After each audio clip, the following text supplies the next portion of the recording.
In the rarefied precincts of South Korea's central banking citadel, inflation has become something of a Goldilocks enigma. Not too hot, not too cold, but instead hovering in that just right sweet spot that policymakers have spent years dreaming of. Yet this porridge of macroeconomic indicators belies a cauldron of difficulties bubbling beneath the surface in Seoul's frenzied housing market. The latest figures showed consumer prices rose a modest 2% in August from a year earlier, finally nearing the Bank of Korea's long-coveted 2% inflation target after a multi-year game of whack-a-mole with pockets of overheated prices. The deceleration capped years of struggle by monetary mavens to rein in an inflationary spiral unleashed by the free-spending binges of pandemic-era stimulus. With this mission seemingly accomplished, Bank of Korea Governor Chang-yong and his Council of Monetary Solons are pivoting to a new front, the vertiginous climb of Seoul's housing costs. Values in the capital have soared like a drunken kite caught in a summer zephyr, spurring fears that households will become hopelessly embroiled in debt and plant the seeds of perilous financial imbalances. But let's rewind for a moment. For too long, South Korea's central bankers toiled under the dark cloud of uncomfortably high inflation, ratcheting up interest rates to punitive levels in a bid to instill restraint. It was overdue penance for binging on stimulative fiscal and monetary policies that flooded the economy with cheap credit during the COVID crisis. That unseemly abundance spawned unholy price distortions that, to mix culinary metaphors, curdled into a thick inflationary quagmire. So the bank's guiding council embarked on a grim pilgrimage beginning in 2023, methodically raising borrowing costs to ever loftier peaks, restoring a miserly sobriety to the land. The terminal policy rate of 3.5% imposed a bitter tonic, but one that officials believed was the necessary antidote to cool the fevers of rampant price hikes. One by one, overheated pockets of the economy subsided, until that hallowed 2% inflation target loomed tantalizingly into view. Now, emboldened monetary mandarins face growing pressure to pivot from fighting inflation to battling housing costs that could threaten financial stability. 4 of the 7-member Policy Council have already signaled openness to a potential interest rate cut as soon as the next meeting on October 11th. Many market pundits expect them to follow through, reasoning that moderating consumer prices coupled with gathering storm clouds around private spending and developer credit risks argue for a preemptive monetary strike. A rate reduction would be music to the ears of the nation's heavily indebted households. It could relieve some of the financial strain from soaring mortgage costs and rents in Seoul's dizzying property market, which even government intervention has struggled to restrain. Officials have unleashed a torrent of new building plans and lending curbs, but runaway home prices persist with all the stubborn tenacity of bindweed in an untamed garden.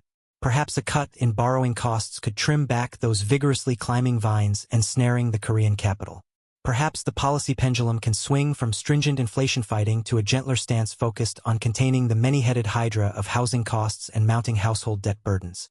Or perhaps authorities are deluding themselves, and snapping one knot simply tightens another loop in the infinitely complex Gordian knot of managing a modern macroeconomy. Huddling in hermetic corridors, fiercely intelligent bank officials undoubtedly see the coming policy inflection with crystalline clarity.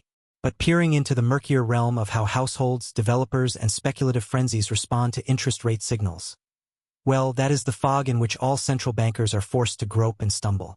The coming rate decision will be a fateful, finely calibrated intervention into the churning gyre of Korea's financial seas. In this late stage of the economic cycle, authorities must carefully navigate between the Scylla of elevated inflation and the Charybdis of housing bubbles.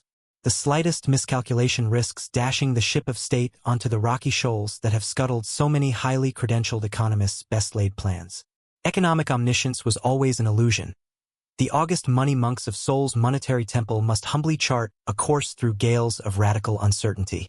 But aren't moments like these what steely leaders were forged for? Even surrounded by esoteric charts and modeling arcana, the bank's governors know their duty. Safeguarding the nation from ruinous economic ailments, cauterizing flare-ups before they metastasize into systemic cancers. Sometimes the treatment is tightening, other seasons call for a loosening balm.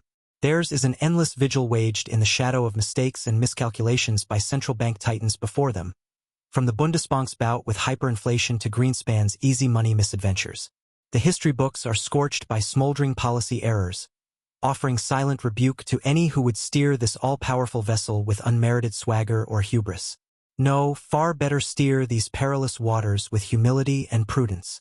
South Korea's policymakers seem to grasp the enormity of their charge, the delicate equilibrium they must strike between rival economic forces. Looming ahead, one can dimly perceive the rough outlines of a recession, vortex-like in its destructive pull. The Leviathan housing boom may collapse in upon itself as rates rise, gobbling up household finances, entrepreneurial dreams, and government credibility. Then again, holding steady and allowing inflation to rekindle into a self-perpetuating cycle or risking catastrophic home price spirals portends its own dire outcomes. When peering through the light-bending miasma of data and armchair prognostications, every potential course bristles with hidden hazards lying in wait for the unwary. Perhaps the temptation is to defer, delaying any policy recalibration until the economic horizon resolves into clearer view. But financial markets are breeding grounds for self-fulfilling cycles, expectations shaping reality with uncanny potency. To pause now may be to fall tragically behind the unfolding narratives already calcifying into inescapable plot arcs.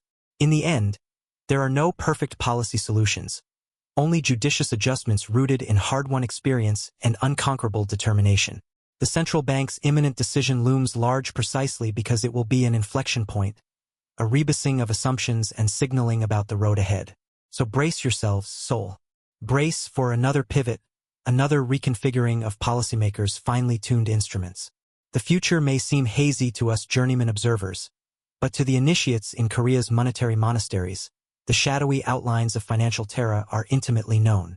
They have plumbed its mysteries, divined the hidden logic woven into its fractal patterns. And if they falter in decoding this cryptic new chapter, theirs is still the only vessel outfitted to navigate these treacherous seas with any hope whatsoever of finding harbor. After all, there are no other pilots or course charts for moments such as these.